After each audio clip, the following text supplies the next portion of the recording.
Hello engineers, I hope सब बढ़िया होंगे। दोस्तों, एक बढ़िया रिक्रूटमेंट के साथ फिर हाजिर हूँ। इसरो की तरफ से एक बेहतर वैकेंसीज निकाली हुई है। ठीक है, बेहतर तो नहीं कह सकता क्योंकि नंबर ऑफ पोस्ट काफ़ी कम है, पर लेवल 10 की जॉब एक बढ़िया जॉब होती है। सैलरी स्ट्रक्चर बहुत ही बेहतरीन होता है। ठीक है, तो इसरो की एक सब ब्रांच जो है वो लिक्विड प्रोपल्शन सिस्टम सेंटर है। ठीक है, इसके द्वारा एक रिक्रूटमेंट निकाली गई है।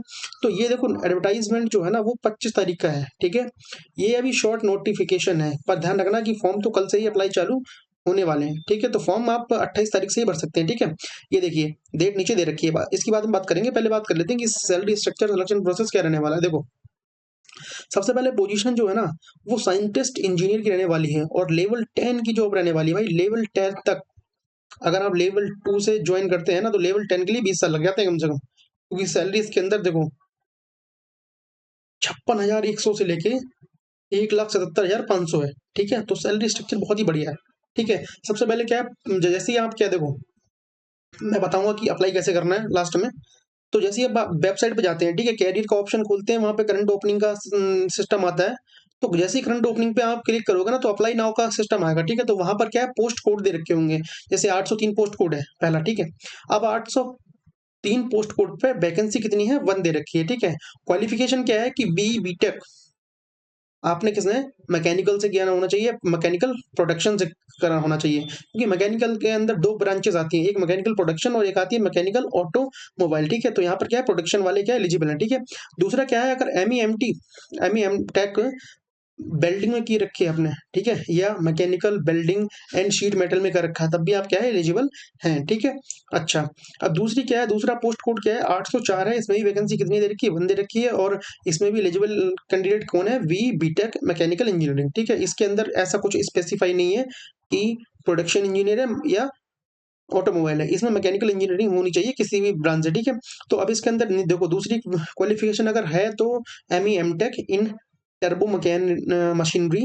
ठीक है, इंटरनल कंबशन इंजन, ठीक है, आईसीई से बोलते हैं, and turbo machinery internal combustion engineering. ठीक है, इससे आपने एम टेक किया हो तो आप क्या है, एलिजिबल है। ठीक है, अब देखो क्राइटेरिया क्या है कि 805 जो पोस्ट है ना उसमें भी same B Tech electronics and communication engineering में होना चाहिए, इलेक्ट्रॉनिक्स एंड इंस्ट्रूमेंटेशन में या तो किया होना चाहिए, और या फिर अप्लाइड इलेक्ट्रॉनिक्स इंजीनियरिंग कर रखी हो, तब आप क्या है, अप्लाई कर सकते हैं। ठीक है, दूसरे में क्या है, M Tech in power electronics and control, power control and electrical, है ना, इलेक्ट्रिकल एंड इलेक्ट्रॉनिक्स।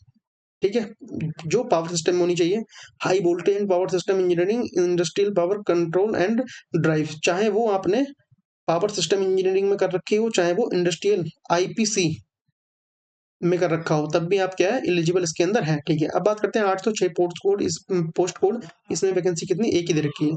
इसमें बीटेक जो है वो इलेक्ट्रॉनिक्स एंड कम्युनिकेशन में होना चाहिए।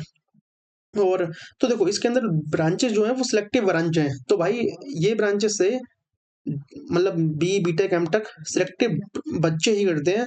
तो भाई आपकी अपॉर्चुनिटी पर ज्यादा मतलब कंपटीशन नहीं होगा, जाहिर सी बात है। ठीक है, अब ये देखो, इसके अंदर क्या है, B Tech electronics and communication, electronics and instrumentation और अप्लाइड इलेक्ट्रॉनिक्स इंजीनियरिंग। ठीक है, इसमें भी ये वाली ब्रांच दे रखी है। और मैकेनिकल में क्या है, देखो RF and micro wave engineer.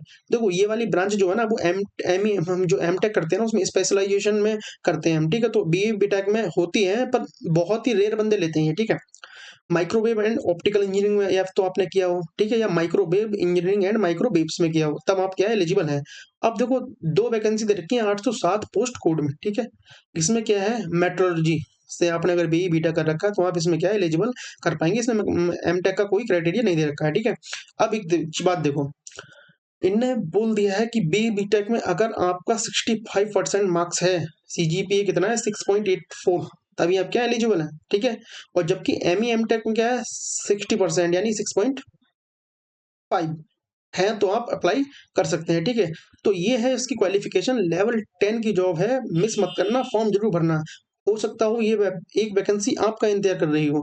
और ध्यान रखना कि इसकी अप्लाई लिंक जैसे ही एक्टिव होगी, डिटेल नोटिफिकेशन आउट होगा, मैं तुरंत ही आपको वीडियो के माध्यम से सूचित कर दूंगा। ठीक है, बाकी आप 28 तारीख कल ही चेक कर सकते हैं www lpsc.gov.in पर, ठीक है। वहाँ कैरियर का ऑप्शन मिलेगा, करंट अपॉर्चुनिटी में जाना और वहाँ पर ये नोटिफिकेशन आपको मिल जाएगा, ठीक है। अप्लाई देखो 28/4 से आप अप्लाई करना चालू करेंगे, आज 27 है, कल 28 हो जाएगी, ठीक है। और 12/5/2026 को लास्ट डेट है, ठीक है। तो भाई लेवल 10 की जॉब है, मिस मत करना, बढ़िया जॉब है, ठीक है। आई होप ये वीडियो बढ़िया लगी होगी। मिलते हैं नेक्स्ट वीडियो में। और आपने किस ब्रांच से डिप्लोमा बीटेक किया है वो आप क्या है कमेंट बॉक्स में जरूर बताना, और किस सेक्टर में आप जॉब क्या है तलाश कर रहे हैं, तो मैं नई नई अपॉर्चुनिटी लेके आता रहता हूँ आपकी करियर से रिलेटेड, ठीक है। अच्छा, अगर भाई एक रिक्वेस्ट है, अगर चैनल पर पहली बार हो तो चैनल को सब्सक्राइब कर लेना, वीडियो को लाइक कर देना। मिलते हैं नेक्स्ट वीडियो में। Thank you, bye bye, good day.